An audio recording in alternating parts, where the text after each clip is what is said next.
पता होता कि नामदान लिया किस लिए जाता है, किस कारण के लिए नाम लिया जाता है। इसलिए यहाँ पे बाबा जी ने बहुत स्ट्रिक्ट कर रखा है, छटनी होती है और जीवों को यहाँ निकाल दिया जाता है जो उस नाम के लायक ना हो। जब मुझे इस बात का पता लगा तो मैं बहुत खुश। अब मैंने अखबारें देखना शुरू किया कि बेंगलोर में कौन सा कोर्स किया जाए जो कम से कम 2 साल का हो, ताकि जब बाबा जी वहां पे आए तो मैं नामदान भी ले सकूं और कोई कोर्स भी कर सकूं जिससे मैं अपना जीवन यापन कर सकूं, आगे पढ़ाई भी कर सकूं। तो मैंने फार्मेसी का कोर्स चुना जो बेंगलोर में रामनगरम के पास कॉलेज था।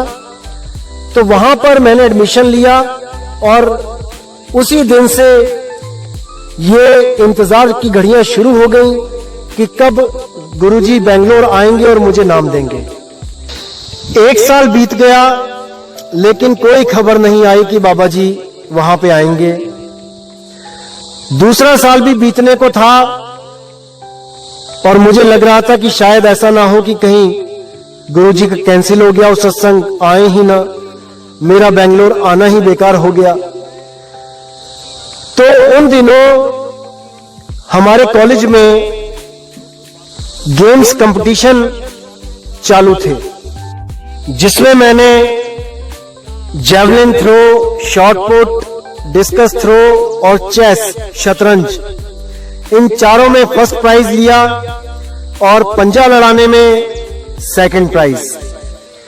लेकिन देखिए, जिस दिन हमें इनाम दिए जाने थे उसी दिन मुझे सुबह सुबह फोन आ गया कि आज बाबा जी बेंगलोर में आ रहे हैं और इस बार नामदान भी दिया जाएगा।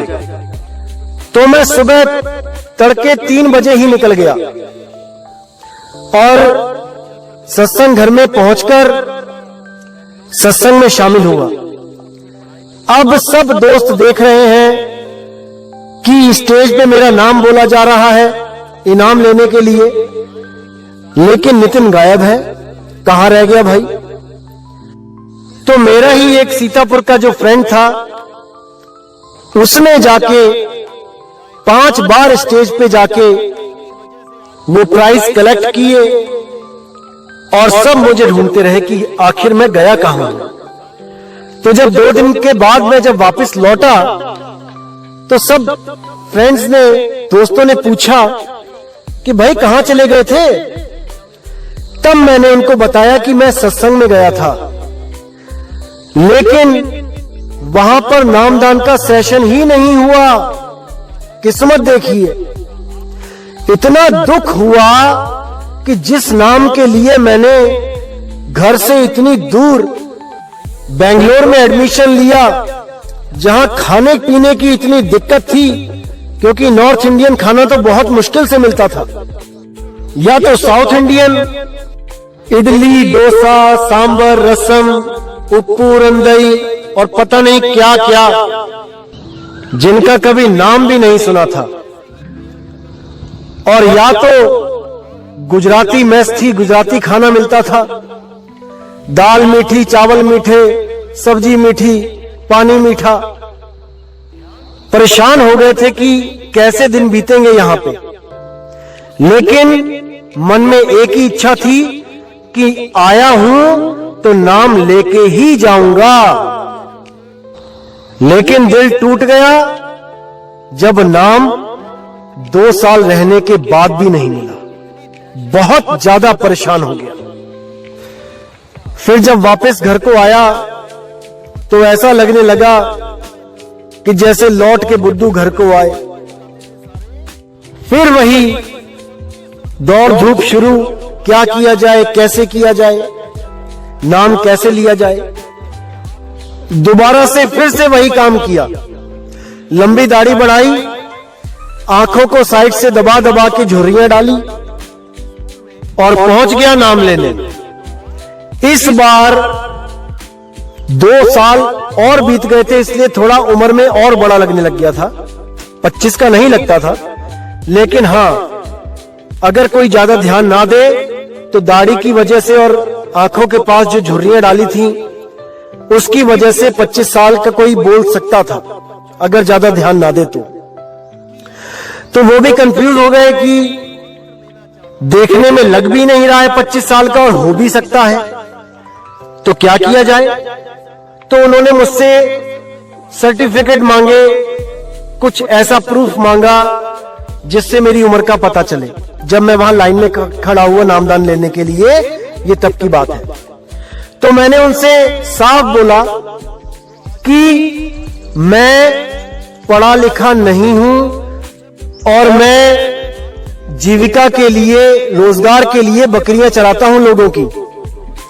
तब उन्होंने खुद से बड़े उनके जो सेवादार ऑफिसर थे उनको बुलाया और मेरी सारी कहानी बताई कि मेरी और इनकी क्या क्या बात हुई।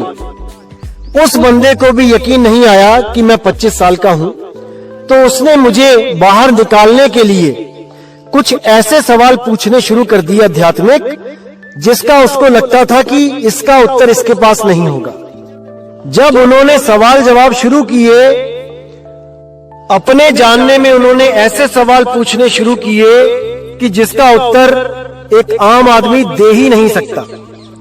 लेकिन जब मैंने उनके सारे उत्तरों का ऐसा जवाब दिया कि वो भी हैरान हो गया कि भाई इसको मैं निकालूं तो किस बेस पे निकालूं।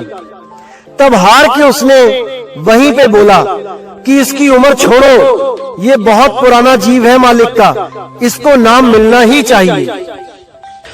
उस वक्त मेरी खुशी की जो सीमा थी उसका मैं बयान नहीं कर सकता। ऐसा लग रहा था मैंने इस दुनिया को जीत लिया, मैं इस दुनिया का राजा हूं, मेरे चरणों में पड़ी है सारी दुनिया की खुशियां और इस खुशी के लिए मैं उन सारी खुशियों को त्याग सकता हूं।